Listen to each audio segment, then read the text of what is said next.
Inilipat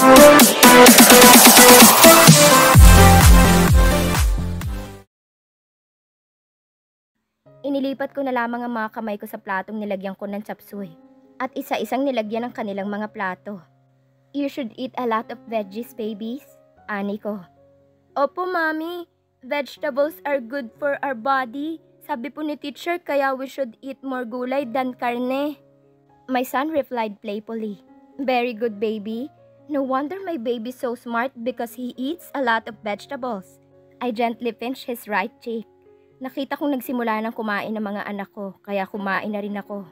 They really do love eating every dish I cook. I even saw my daughter deliciously eating the broccoli using her hand. Daddy, how was Mommy's chop suey? And here we go again. My son started the conversation with his father. Nanatili lamang akong nakatungo habang tahimik na kumakain. Still delicious as always, anak. Anak, ang sarap sigurong pakinggan ng pagtawag niyan yun sa mga anak ko. Kung hindi lang siya nagpakagago noon. Yay! Daddy loves your luto, Mommy. You're the best! My son yelled in happiness. Doon ko lang iniangat ang paningin ko. Marahang ngumiti sa anak ko. Thank you, baby. Now finish your food. Nakangiting sinunod ng anak ko ang bilin ko. Nagpatuloy ito sa pagkain. Paminsan-minsan ay nagkukwento ito tungkol sa kanilang paaralan. Ibinalita niya rin sa ama nito tungkol sa compliment na natanggap nila ng kambal niya galing sa kanilang mga guro. Katulad ng ginawa niya kaninang umaga. Inisa-isa niya ang pangyayari. Pagkatapos ay sinunod niya ang kanyang kambal. Hindi na rin naman ako naiilang dahil sa taglay na kadaldala ng anak ko. Muntikan ko na ngang makalimutan ang presensya niya kahit na siya naman ang kausap nitong anak ko. Nang tuluyan na kaming matapos sa pagkain ay pinauna ko na ang mga anak ko sa sala dahil liligpitin ko pa ang mga pinagkainan namin. Ngayon ay saktong Upin and Ipin ang palabas sa Disney Channel, kaya nag-enjoy ang mga anak ko roon. Nasa gitna pa ako ng paghuhugas ng mga pinagkainan namin, nang maramdaman ko ang presensya ng isang imahe na nasa likuran ko. Hindi ako nagsasalita at umaktong hindi ko ito napansin. Balik ka na sa trabaho mo bukas, di ba? I heard him ask. Ewan ko at hanggang ngayon ay may hatid pa rin kung anong boses niya sa katawan ko, ngunit binaliwala ko lang ito. Pumeke ako ng ubo. Oo. Ako na lang ang magpapatuloy niyan. You should sleep. Maaga ka pa bukas. He replied. Gusto kong matawa. So he's acting like a husband now? Shit lang. Hindi porke humingi na siya ng tawad at naglabas na siya ng saloobin kanina. Hindi ibig sabihin ay balik ulit kami sa dati. Gusto ko talaga itong sumbatan at sigawan. Ngunit may kung anong nagpipigil sa akin na gawin yon. Napabuntong hininga na lamang ako.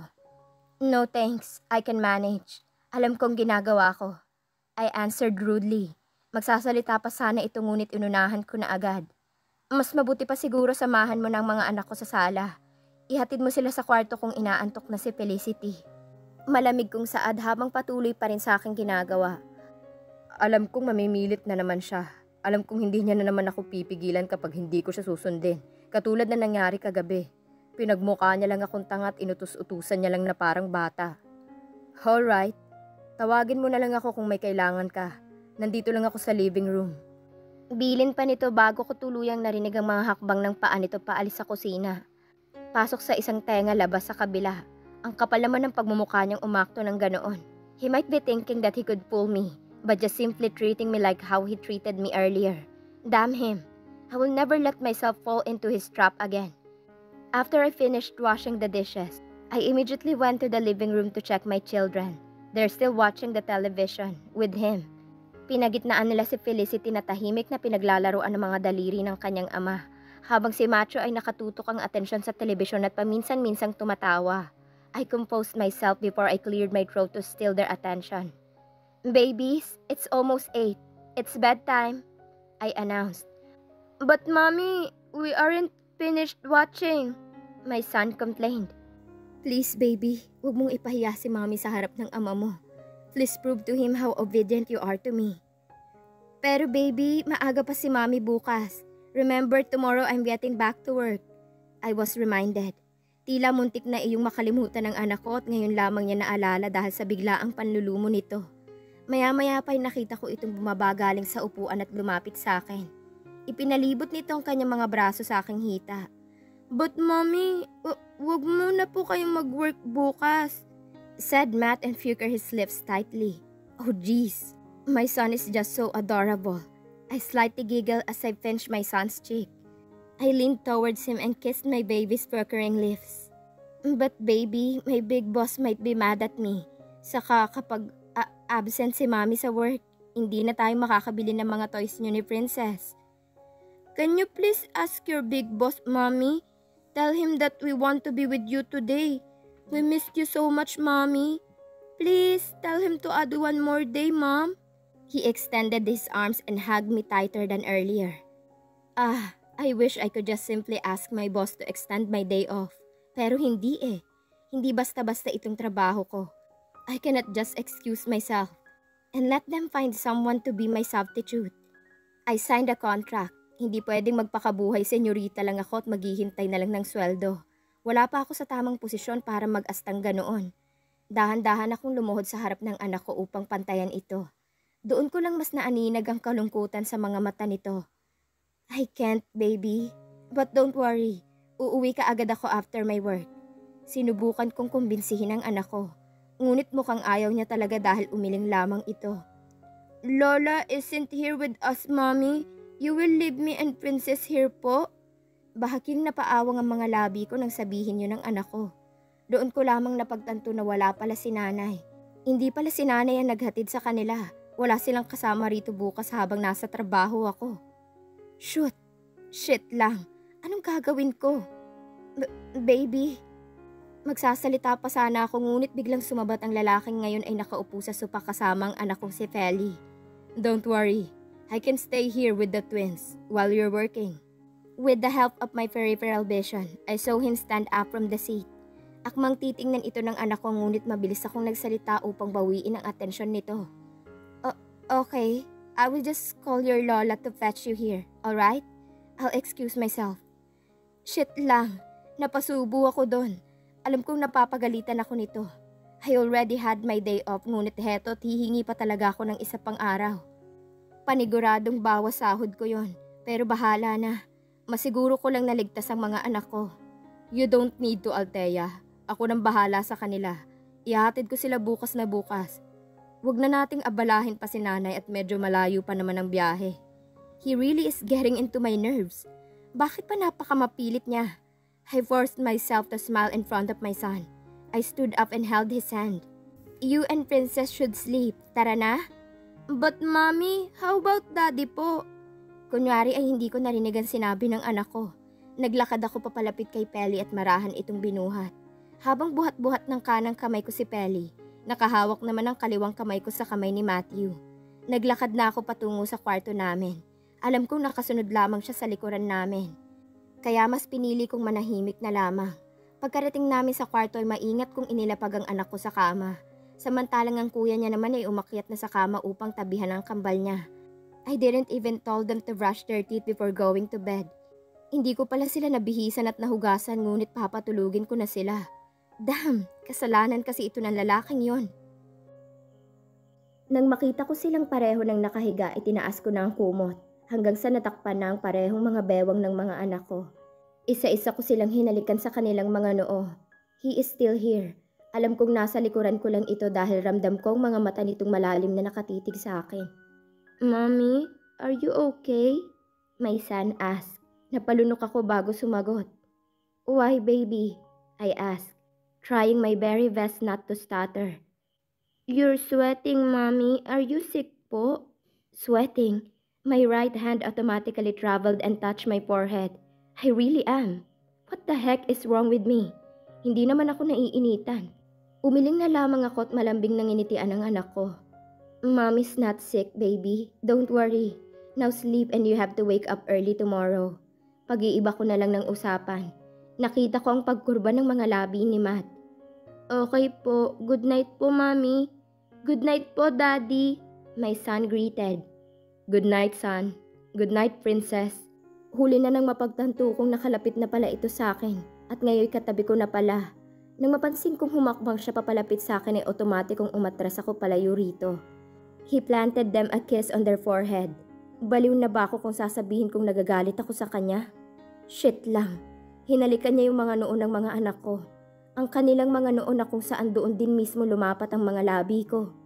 Napapraning na talaga ako dahil sa tindi ng galit ko sa lalaking to. Buisit.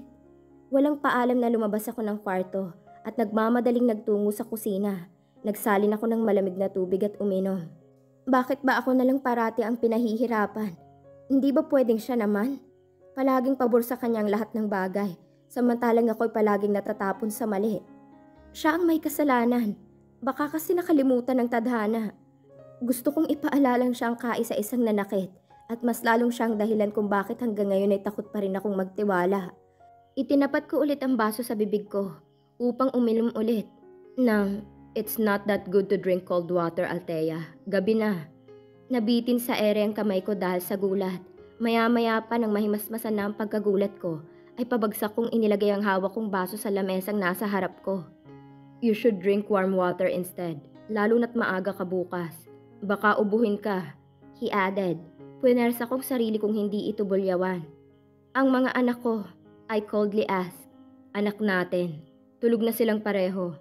And I made sure of it before I left your bedroom," he answered. I rolled my eyes. Does he still have the guts to correct me? Curse him. Why is he acting like this? Why is he still hiding his true color now that my children aren't around? Hindi ko na lamang ito pinansin at akmang iinom ulit ng tubig nang bigla itong magsalita. "I told you, Althea, hindi yan maganda sa kalusugan mo. Gabi na't may trabaho ka pa bukas." Bullshit! I didn't let him finish his words and immediately stood up from my seat. Sinadya kong sanggain ng paa ko ang paa ng upuan at nang lumikha iyon ng ingay na nagpatigil sa kanya. "Gaya nga ng sabi mo, gabi na, kaya umuwi ka na. Thank you for visiting the twins." "Yeah, I was about to leave. Pero gusto kong magpaalam muna sa'yo," he replied. "Alright, you may now leave," I announced. Ilang sandali pa ay nilampasan ko ito at nagtungo ako sa sala. Kinuha ko ang remote control at pinatay ang television. "Tungkol nga pala bukas," I heard him talk behind me. "What?" "You don't need to call nanay and excuse yourself from work. Alam kong hindi ganun kadali ang lumiban sa trabaho mo. Hindi na rin ganoon kabuting pupuntahan mo si nanay rito at ipasundo sa kanyang kambal. Matatanda na sila. I don't need your introduction.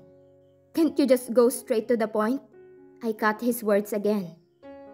Okay. Ako na lang ang bahala sa kambal. Ako na ang maghahatid sa kanila sa bahay niyo." Inayos ko ang pagkakatayo ko. Ilang saglit kong tinitigan ang nakapatay ng TV sa harap ko bago ito sinagot. "There's no need for you to do that. Kaya ko na. I have my car, kaya ako na ang maghahatid sa mga anak ko. Dadalhin ko muna sila sa gusali at doon ko muna patutuloyin habang nasa trabaho ako. I'm not really sure if I could bring them there.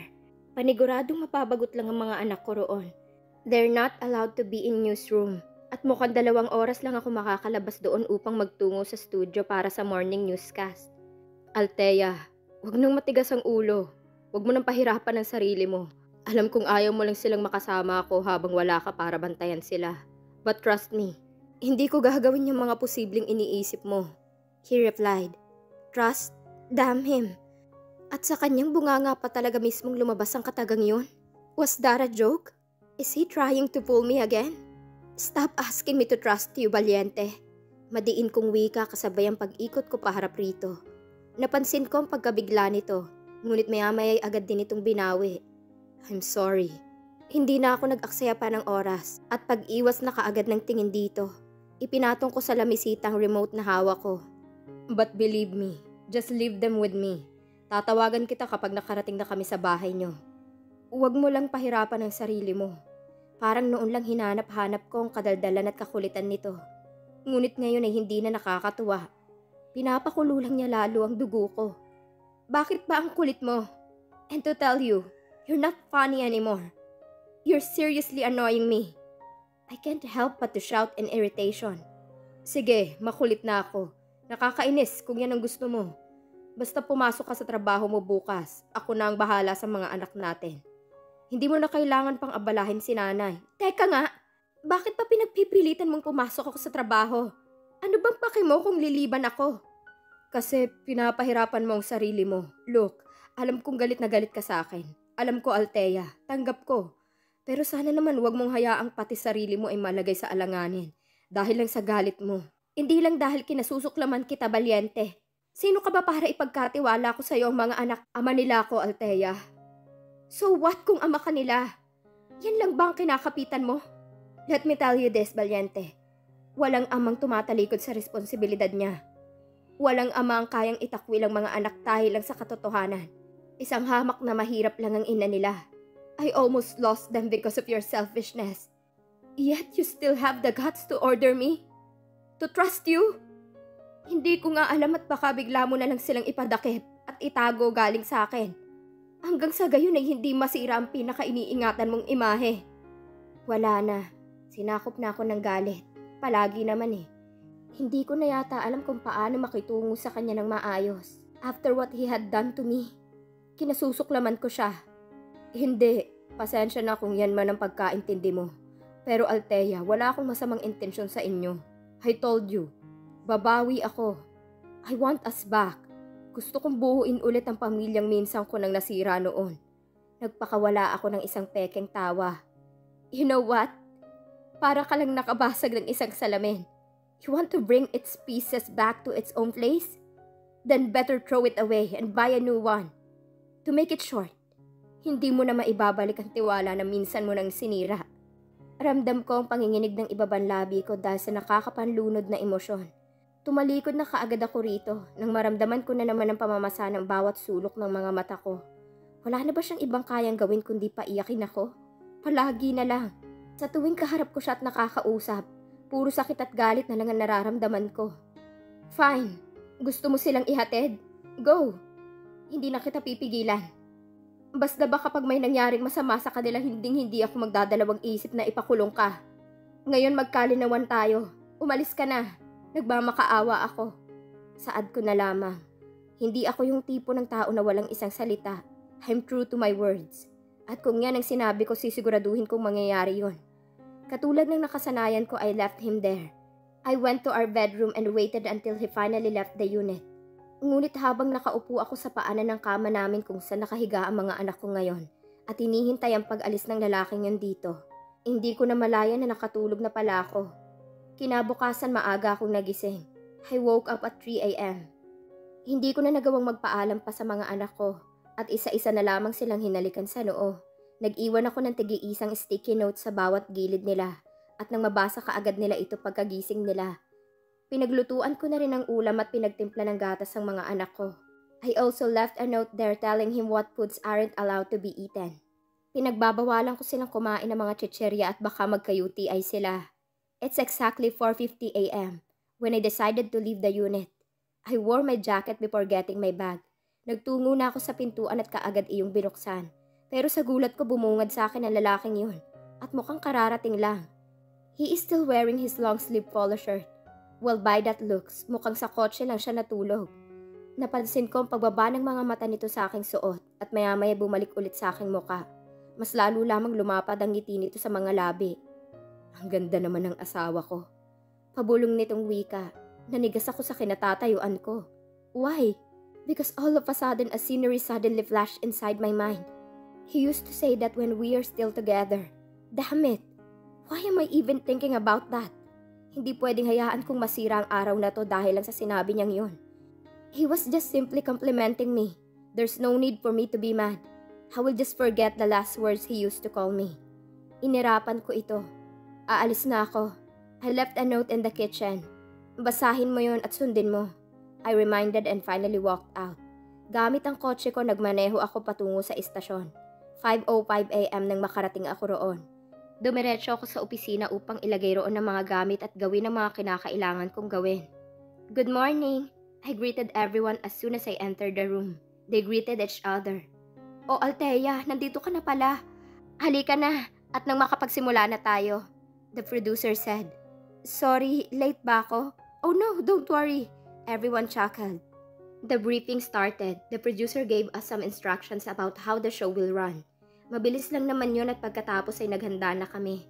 The newscast started at exactly 8 a.m. Nang matapos ay bumalik na ako sa newsroom and continued the pending works left. I called and interviewed the resources that could surely help me in working for my story. Katulad ng nakagawian ko, sumasali ako kapag nag-uusap-usap ang mga katrabaho ko, nakikipagtawanan. Tapos maya-maya ay balik na naman sa ginagawa. Tatawagan ng mga numerong na isulat ko upang makipagpanayam tungkol sa isyong gagamitin. 8 oras ang nagdaan at ngayon ay uuwian na ako.